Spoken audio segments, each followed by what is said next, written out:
By the time the world slid toward another war, the United States could build M1911A1 pistols by the hundreds of thousands. Multiple factories learned the pattern so that if one plant was bombed or slowed, others could fill the gap. The pistol was issued to officers, non-commissioned officers, machine gun crews, tankers, military police, and countless specialists across the services. Manuals taught not only how to shoot, but also how to keep the gun running in field conditions. The point was clear. The sidearm had a job, and that job was to stop a threat right now. Japan took a different route. Its most common service pistol of the era, the Type 14 Nambu, traces back to designer Kijiro Nambu, a key figure in Japanese small arms development. Early Nambu pistols appeared before the First World War, but the Type 14, adopted in the mid-1920s, was the model that spread through the imperial forces. It fired the 8x 22mm Nambu cartridge, a lighter round than the American .45. The gun was built around a locked-breech, short-recoil system and used a striker rather than a hammer. Its profile is instantly recognizable: slim grip, single-stack 8-round magazine, safety lever on the left side, and that distinctive round cocking knob at the rear for manual control of the striker. Culture and procurement shaped how the Type 14 entered the ranks. In the United States, pistols were broadly issued by the government. In Japan, many officers bought their own sidearms, often through military associations. That meant variation in what was carried and how it was maintained. Non-commissioned officers and aircrew could be issued pistols, but pistols were not as widespread in the Japanese services as in the U.S. forces. The sidearm lived partly as a symbol of rank and responsibility, and partly as a practical tool for close-quarters emergencies. When you pick up an early pre-war Type 14, you can feel the attention to fit and finish. Neatly machined surfaces, consistent parts, and tight assembly. Late in the 1930s, the Army listened to complaints from cold stations. Soldiers wearing gloves struggled to reach the trigger inside the small guard. In response, the design gained a larger trigger guard, an immediate visual cue that also tells you something else. Japan's weapons program, like every nation's, reacted to the front lines. By 1939, that enlarged guard was standard on new production. It didn't make the pistol stronger or faster. It made it more usable when winter or altitude demanded gloves. As the war deepened, Japan's industrial base came under immense pressure. Material shortages, air raids, and the frantic pace of war changed how many things were made, including the Type 14. Later pistols often look rougher: simplified cocking knobs, plainer grips, tool marks that earlier inspectors would have rejected. But rough doesn't always mean unreliable. These were still working guns, built as best as possible with shrinking resources. The changes tell a story of a nation trying to arm its forces under strain, choosing speed and quantity over finish, while keeping the pistol's core function intact. If the American story is about building a heavy-hitting, widely issued fight stopper, the Japanese story is about equipping officers and specialists with a lighter, more controllable sidearm that fit their doctrine. That doctrine emphasized the rifle squad, the bayonet, and the idea of shock and spirit in the assault. In that picture, a pistol is not the star of the show. It is a backup in a world where the rifle remains king. Imagine a dim storeroom in a ruined Tokyo police station, late summer 1945. Dust hangs in the air. A U.S. Marine sets down a heavy dark handgun on a wooden table. The steel looks worn but confident. Next to it lies a Japanese pistol with a thin grip and a strange round cocking knob at the back. One is the American M1911A1 in .45 ACP, famous for its punch. The other is Japan's Type 14 Nambu in 8x 22mm, lighter in the hand and different in feel. Two nations, two designs, two philosophies of what a sidearm should do. Here's the question that will guide everything that follows. Was the Nambu truly outgunned, or was it simply built for a different job? By the end of this series, you'll know how these pistols were designed, why their cartridges mattered, how they were actually used in combat, and what frontline troops thought when it came time to bet their lives on inches of steel and a few ounces of powder. For now, in Part 1, we set the stage, where these pistols came from, what each army wanted from a handgun, and why those choices still matter. Pistols don't win wars. Rifles and machine guns dominate the open ground. Artillery and aircraft shape the map. But a pistol can change one hallway, one room, 1 second. It's the last line a soldier reaches for when a rifle is empty, jammed, or too long for a tight corner. It's what a tanker carries when he's forced out of armor and into smoke. It's what an aircrewman grabs if a landing goes bad. Because pistols are close-range tools, how they feel, how quickly they can be brought on target, and how hard they end a fight matters more than their ability to hit a target at 100 yards. The United States understood the pistol as a fight stopper. The weapon had to end an immediate threat, even through heavy clothing, even in the chaos of close quarters. Japan, by contrast, carried a strong culture of rifle and bayonet fighting and a tradition in which many officers bought their own sidearms.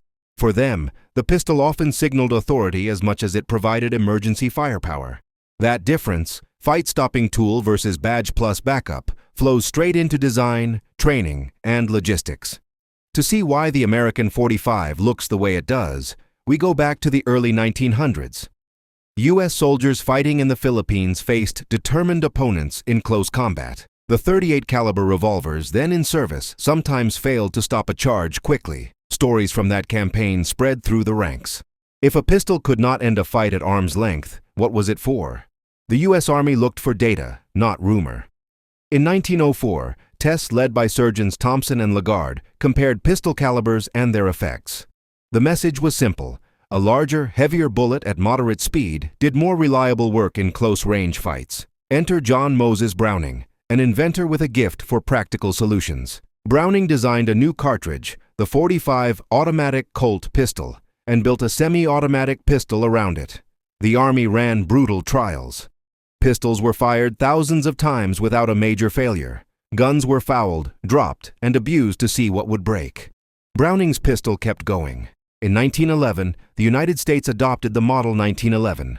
When American doughboys went to France, the 1911 went with them. It earned a reputation for power and reliability in mud, rain, and filth. Browning designed a new cartridge, the .45 automatic Colt pistol, and built a semi-automatic pistol around it. The Army ran brutal trials. Pistols were fired thousands of times without a major failure. Guns were fouled, dropped, and abused to see what would break.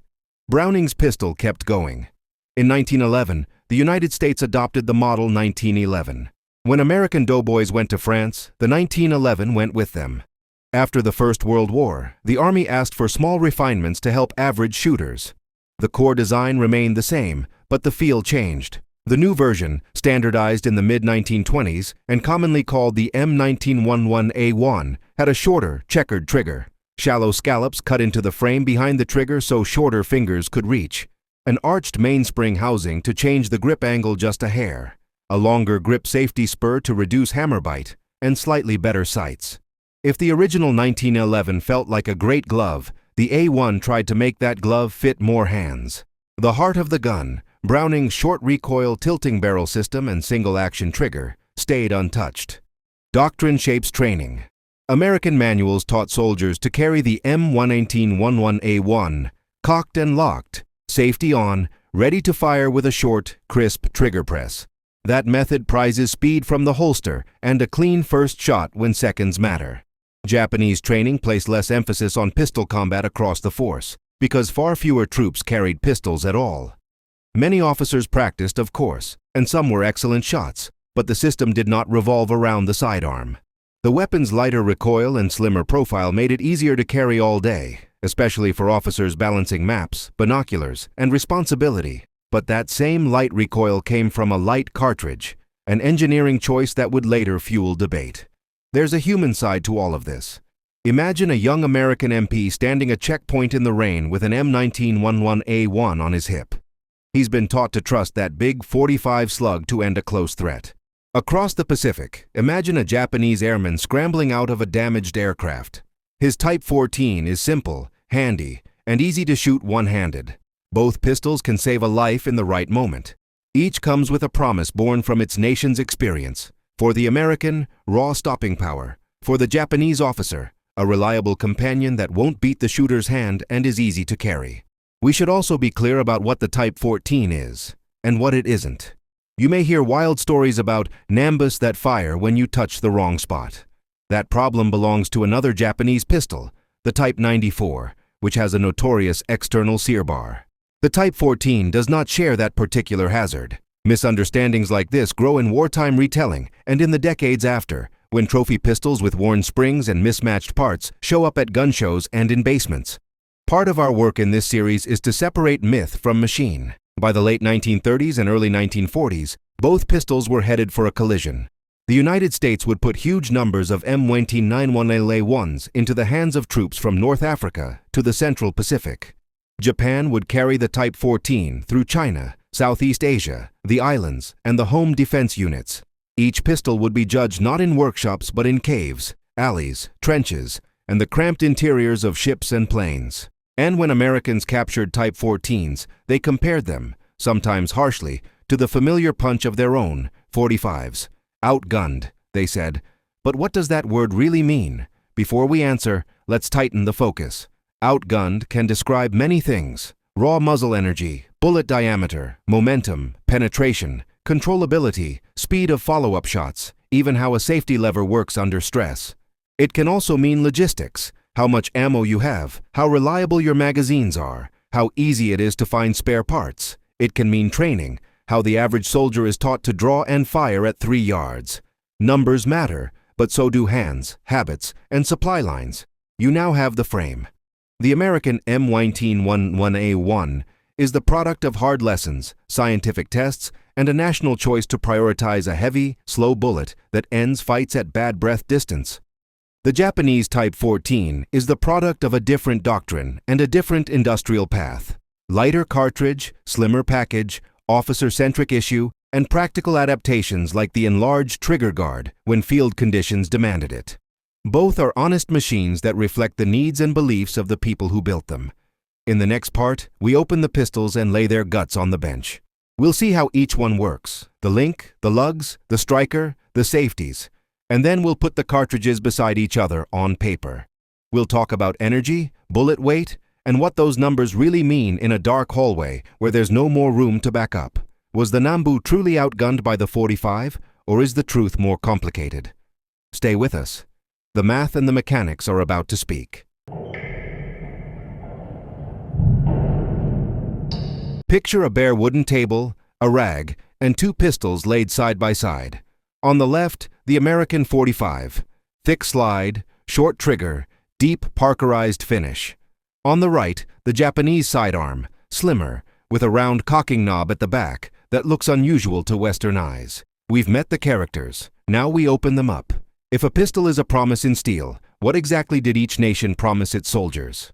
And when the math and the mechanics are honest, does the Type 14 Nambu still stand next to the M1911A1, or was it truly outgunned? Let's answer that with clear, simple facts you can picture in your hands. Start with the M1911A1. Rack the slide. You feel mass and smooth rails. Browning's system is short recoil with a tilting barrel. When you press the trigger, single action only, the sear releases the hammer. The hammer hits the firing pin, the primer ignites, the 45 bullet starts down the barrel. Pressure pushes the slide and barrel backward together for a short distance.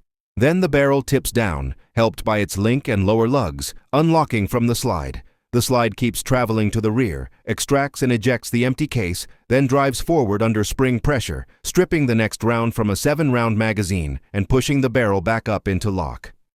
That's the heartbeat. Lock, fire, unlock, feed, lock again. It's simple enough to trust and strong enough to run dirty.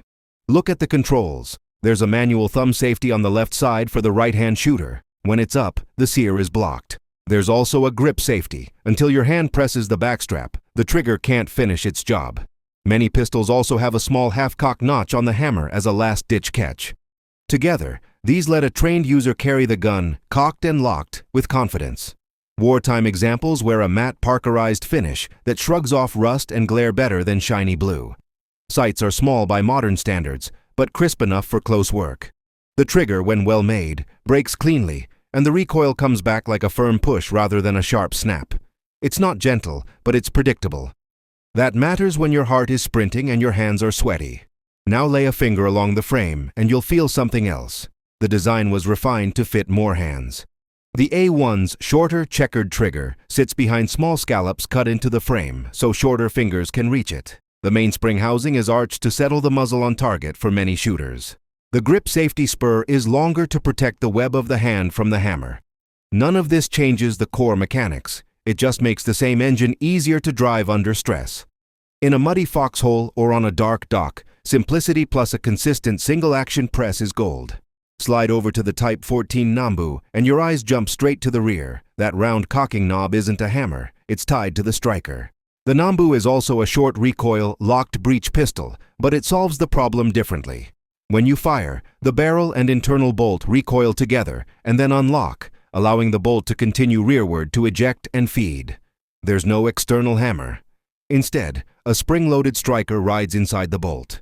You can pull the knob to manually cock or check status. The magazine is a single-stack 8-rounder. A left-side safety lever blocks the action, and on standard production guns, a magazine safety prevents firing when the magazine is out.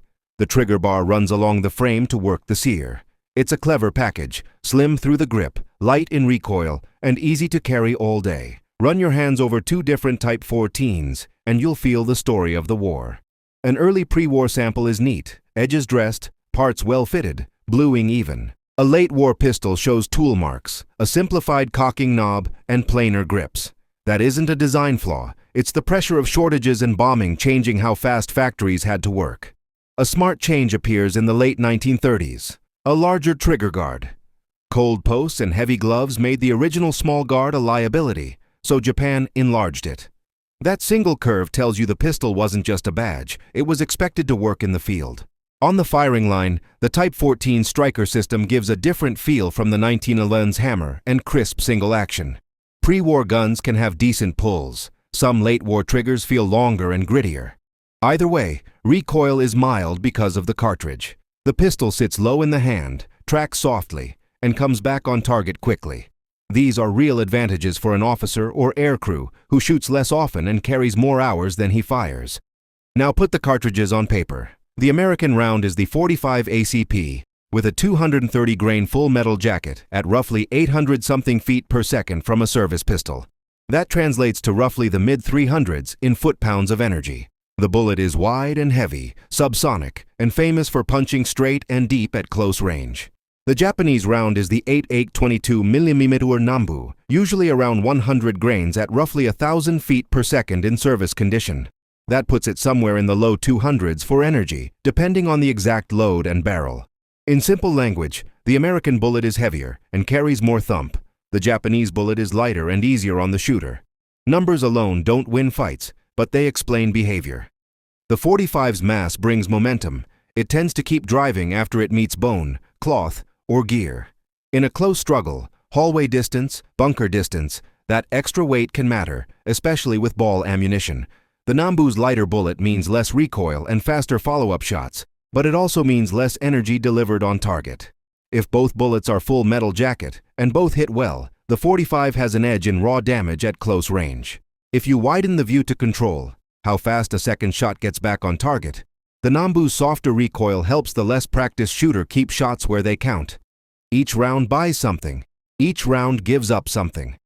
Penetration and barriers are part of the story. At room distances, the .45 generally penetrates adequately and leaves a larger permanent hole.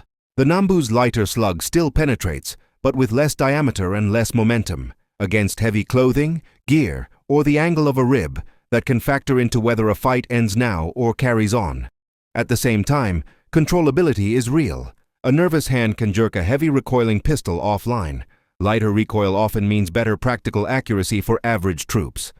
Doctrine chooses which trade-off to live with. America chose, stop the threat now. Japan chose, make it manageable and portable. Reliability is more than blueprints. It's training, magazines, springs, and cleaning. The 1911A1 benefited from massive U.S. supply lines. Parts, magazines, and .45 ACP ammunition were widely available across theaters. Soldiers had field manuals and unit armorers. A gritty 1911A1 could usually be cleaned and put back to work with parts from a crate that matched well enough to keep fighting. The design's steel feed lips and controlled round feed helped hardball ammo run smoothly if the magazine was sound. No pistol loves mud and sand, but the .45's tolerances and spring strength let many guns run long after they looked like they shouldn't. Japan issued far fewer pistols per capita. Many officers purchased their own sidearms. That meant more variety in condition and fewer standard spares in the same company. Ammunition resupply in 8x22mm Nambu could be thin on isolated islands. Magazines and springs suffered in heat and salt air. Early well-made Type 14s could be very dependable. Late-war guns still functioned, but rough machining and rushed assembly sometimes showed up as sticky magazines or a trigger that dragged. The big trigger guard fixed a real cold weather problem, but no design change could fix a starving supply chain. Training finishes the picture.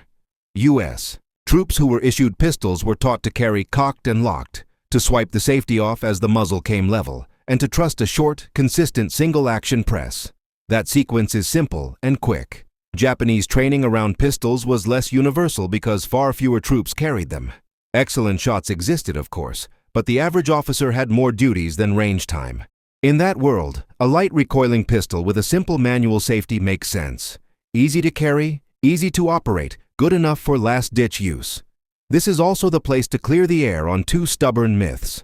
First, the exposed sear bar that fires if you touch it belongs to the Type 94, a different Japanese pistol introduced later. It is not the Type 14. Confusing those two has led to a lot of unfair blame. Second, the idea that Nambus explode is mostly exaggeration. Old trophies with wrong ammo, weak springs, or mismatched parts can be unsafe. True for any pistol, but a sound Type 14 with proper ammunition is a working sidearm. Late-war roughness is real. Universal failure is not. Step back from the bench and think like a soldier. The M1911A1 promises a strong first hit from a crisp trigger and a heavy bullet, backed by deep logistics.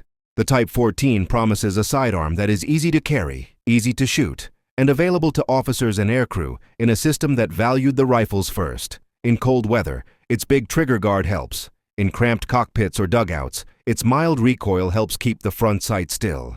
Both are honest about their roles. So was the Nambu outgunned? If you mean raw terminal effect, bullet weight, diameter, energy at close range, the answer leans yes in favor of the 45. If you mean controllability for occasional shooters, the Nambu makes its own case. But numbers and theory are only half the story. Weapons are judged where the floor is muddy, the light is bad, and the distance is from here to the door. In the next part, we leave the bench and go to the places where these pistols were actually used: caves, bunkers, ship corridors, back alleys, and wrecked airfields. We'll follow real moments, captured guns, and the way soldiers talked about them when the dust settled. We'll see how supply, training, and fear decide outcomes as often as steel. And we'll give you a final verdict rooted in what happened, not just what's written in manuals. Stay with us. Listen to the silence of a ruined hallway, the kind with plaster dust in the air and boot prints on the floor. A door kicks open, a soldier steps through. In that split second between fear and action, the rifle is too long, the choices are too many, and the range is too short. This is where pistols are judged, not on blueprints or sales brochures, but on breath, nerve, and inches.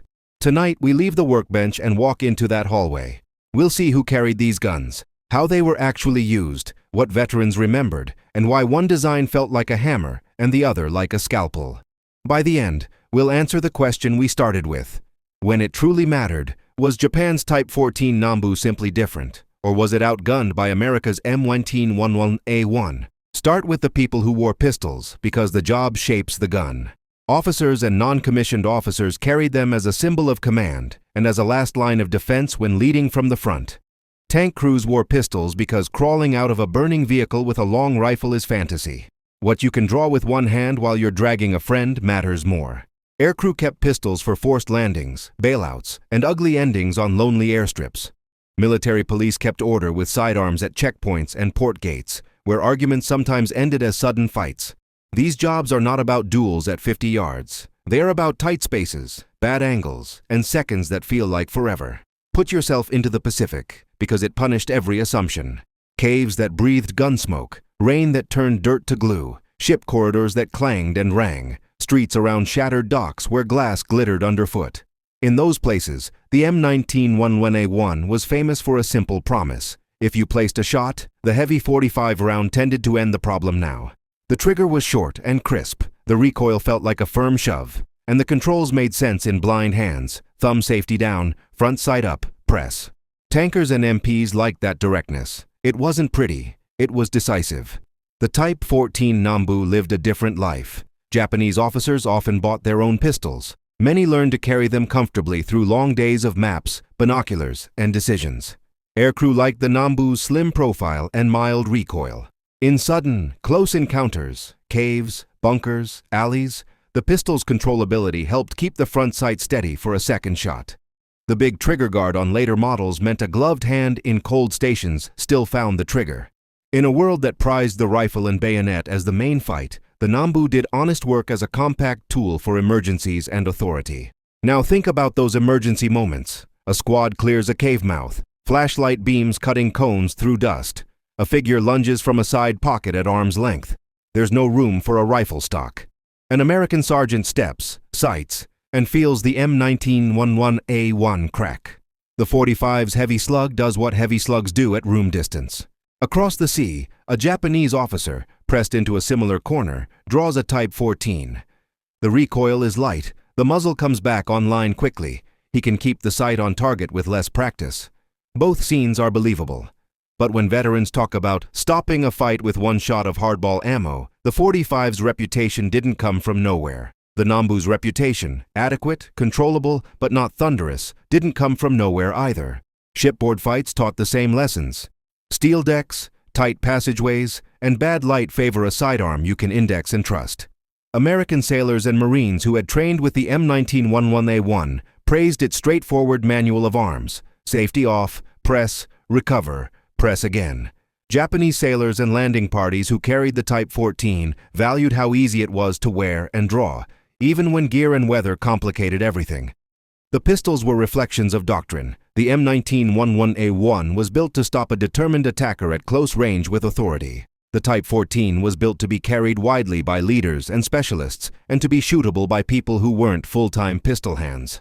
Zoom out from the battlefield to the footlocker, and you'll see why Type 14s are common in American collections today. GIs brought them home in large numbers as war trophies. They were available, distinctive, and small enough to ship or carry.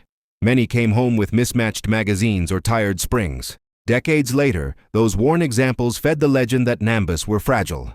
The truth is more ordinary. Early, well-made Type 14s were decent service pistols. Late war guns looked rough because the factories were under stress.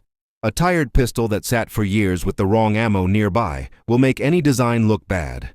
One more post-war ripple is worth understanding: the way ideas travel. After 1945, American gun designer Bill Ruger studied captured Japanese pistols, Nambus among them, while developing his first commercial .22. The pistol he released in 1949, the Ruger Standard, would not share the Nambu's mechanics or caliber, but the concept of a simple tubular receiver with a bolt running inside and a svelte silhouette that sits low in the hand shows a designer thinking across borders. It's a reminder that even a rival's handgun can teach the next generation how to build something reliable, affordable, and easy to shoot. Production and sustainment tell their own truth. The United States armed an enormous military and kept it supplied across oceans. Multiple companies made M1911A1s during the war. Remington Rand produced the largest share. Colt, Ithaca, and Union Switch and Signal added huge numbers.